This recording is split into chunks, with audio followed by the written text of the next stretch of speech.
आज मला बनवायच्या होत्या करंज्या, तर शॉपमधून येते वेळी मी एक नारळ आणि खोवा घेऊन आली होती. तर नमस्कार सर्वांना. सर्वात आधी तर फ्रेश झाली, ज्योत लावून घेतली, चहा वगैरे घेतली आणि मग मी इकडे नारळ फोडून घेतली. पाणीवाला नारळ घेऊन आली होती, त्याला छान किसून घेतली. कढईमध्ये तूप घातली, तुपामध्ये 1 वाटी रवा घातली.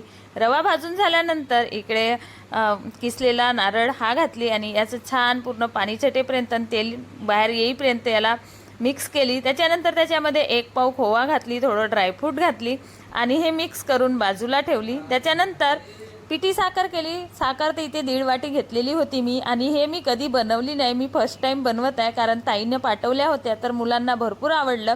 तर मुलं जिद्द करत होते, मम्मी आम्हालासुद्धा बनवून दे. म्हणून मी पण चला म्हटलं आज बनवूनच बघू. तर खरंच जमल्या वगैरे मला, पण तो माझा खोबरं किस कमी झाला आणि खोवा जास्त झाला, कारण मी एकच नारळ घेऊन आणलेली होती. आणि छानपैकी इकडे करंज्या तयार झाल्या. म्हणलं बघू आता यांचं टेस्ट कसं होते. Bye sir.